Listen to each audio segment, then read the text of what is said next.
just some really quick and simple ideas for Halloween decorating with vinyl. I'm not a huge Halloween person, so I'm going with literally as easy as possible for these ones. So I'm starting with the black ball. I've just cut around the wording to make it easier to bend around the ball, and because it's got these ridges, I'm also going to cut some slits into it, which makes it bend a little bit easier. Just make sure you don't cut into any of the wording when you're doing these. See, it bends so much easier. And then rub the back, take off the paper, and that makes it a lot easier to take off the transfer tape with the wording. I didn't show you how I applied it, just popped it on there because I'm going to do more of that with the pumpkin. So here's the pumpkin. I took out all of the guts. I'm going to roast that, roast the seeds and put the pumpkin in some soup, I think. I had a massive fail with this pumpkin, to be honest. So first of all, I did the top with pen. You can still see the pen doesn't even fit. I tried to do a template with this mask. As I was weeding it, I realised it's not really going to work, because as soon as I cut around the white bit, it's just going to fall out and it's going to be a massive gap. But I was like, oh, I'll figure something out. So I weeded it anyway. I weeded this coat as well. It's quite easy. Nice cute little ghost and funny little pumpkin. Sometimes quite hard to see the black vinyl, see where you're weeding. So I had another fail here. I did the designs way too big. So folks, measure your pumpkin before you make your designs. That was silly of me, but it's fine. I did a couple of smaller ones, and I've already added the transfer tape on there, so just rub the back and peel off the paper to do that. I tried pressing it on in the middle to apply it.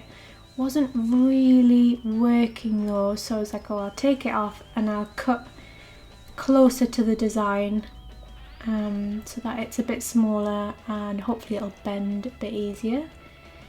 So I did that, trying to get as close as possible to the wording as I could. It's sometimes easier to use paper on things with curved surfaces, so I've just popped some slits in there again. This one was a little bit harder to avoid the wording. Just remember, be really careful when you're doing them. So yeah, as I was saying, it's a bit easier sometimes to use like masking tape or transfer paper, because that bends a bit easier, but I didn't have any of that in, so I was like, I'm just gonna have to try this. Still wasn't working, so I just split the top from the bottom section, and that made it so much easier. I should have just done that in the beginning, but I got there in the end. So yeah, that went on a lot easier. It did take a lot of pushing down. Had to really like massage the letters into the pumpkin.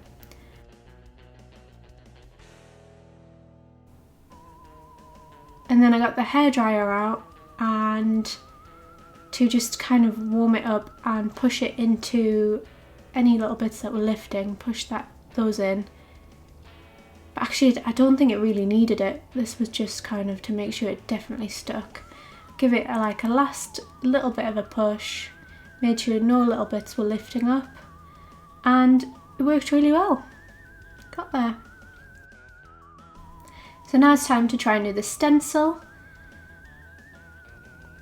I knew this one was going to be harder because I couldn't cut it up like the last design, and I couldn't cut around it that easily as well. I tried to make it as small as I possibly could, and also made sure it lined up with the design on the other side.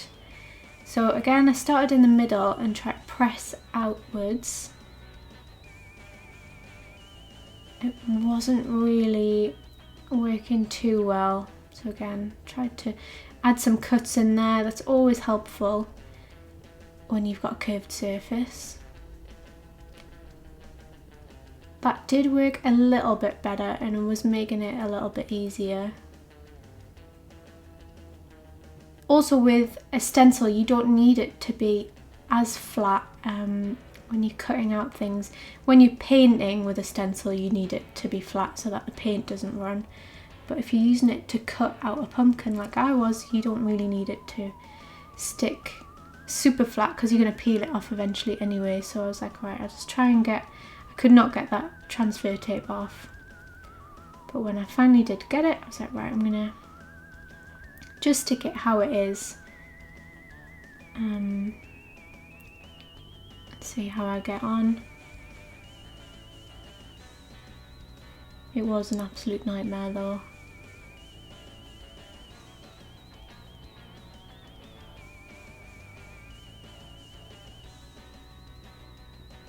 And then this section lifted, so I try and kind of move it around manually. It wouldn't really stick.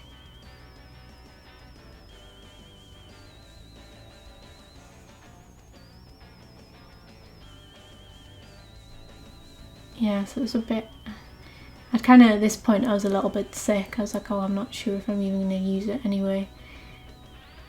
Tried though. So I went to attempt it and then I can't show how I did it on camera because I don't want someone to hurt themselves. It was an absolute mess basically. I didn't have the proper knife or tool, so this is what happened. I just kind of hacked some eyes in there and then I went and printed a full mask instead because I was like, oh, I just can't.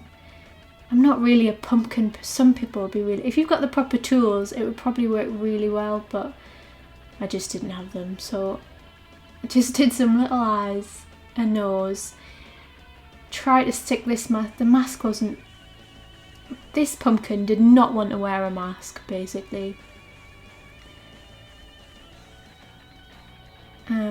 So yeah, I just kind of had to just try and stick this on as best as possible. It's really not as good as the other side. I'm only going to display the other side, I've decided. But I thought I may as well finish it because I started it anyway. Got the hairdryer to see if that would help. It just kind of made those sections more pronounced that are sticking up. I cut out some purple lines as well to make it look a bit more like folds in the mask. I'm not sure if it did. But there we go. That's my little masked pumpkin done. Yes, I'm not very happy with that. I think I'll just stick with vinyl only next year. So I hope you enjoyed that and it gives you some ideas for what to do with your pumpkin this year. Please subscribe for more videos and sign up to my newsletter for more vinyl tips and inspiration in your inbox. Thanks for watching and happy Halloween!